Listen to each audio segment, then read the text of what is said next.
Өрсөлдөлтөй улс орнууд бол мэдээж нэг нь худалдаж байгаа, нэг нь худалдаа авж байгаа талууд бол харилцан одоо ашигтай байдлаар одоо хөгжлийг бас хөгжил хүрэх ёстой гэдэг энэ концепцийг бол ярьж байгаа.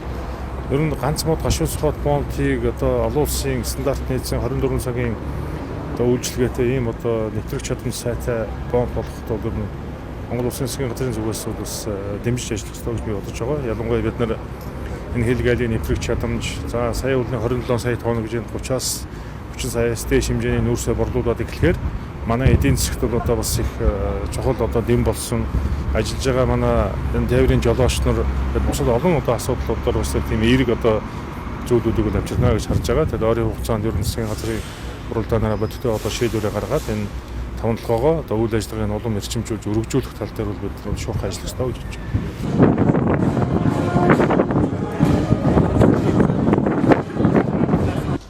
Баялагын сантай холбоотой зүйлийг түрүүний манай иргэн бас ярьж байгаа шүү. Баялагын сан Норвег хэрэггүй гэж. Би Норвег гэж юусоо бодоогүй юм байна. Бид ер нь дэлхийн ертөнцөөс зөв юмыг бас суралцж авах хэрэгтэй.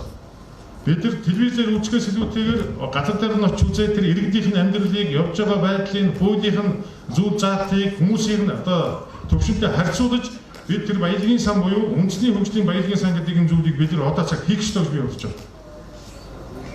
Цаашдаа бид нар өнөөдөр энэ Эрдэнэс Монголын төмөн цагсгалуудаа нэрчэн сууж байна.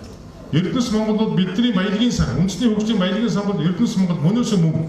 Стратегийн 16 орд дээр суурилсан том аж ахуй нэгжүүд компани нэгдэл энэ цаашдаа 13 ард нь одоо 13-аас орд байгаа шүү дээ. Нэмэгдээ 39 орд байна. Ахаад бүр оруулах нь бол 57 орд дээр суурилсан ийм одоо үйл ажиллагаа явуулах цогц нэгдэл болно гэж харж байгаа.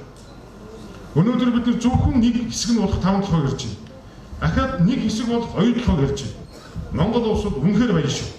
Бид энэ баялгаа зөв ухаантай гадны одоо стандарт нээжүүлсэн байдлаар явуулж чадвал одоо бидний зориод байгаа энэ яриад байгаа Казахстан болон Норвег шиг Норвегийн хөгжил бидэнд бол ойрхон байгаа гэж би харж бодож байгаа.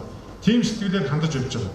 Тиймийн тулд бид өнөөдөр үндэсний хөгжлийн баялагын сан гэдэг энэ концепцийг бас уулуурхай сайдын хувьд харгаж ирж бас ярьж ард олондоо сурчлан таниулж байгаа. Тэгэхээр бидэнд бол зовлон байна. Яагаад бид ингэж зовоод байгаа гэж. Тэгэхээр Бацаа авахгүй мó. Энэ дээр бас салбарын сайдын хувьд ер нь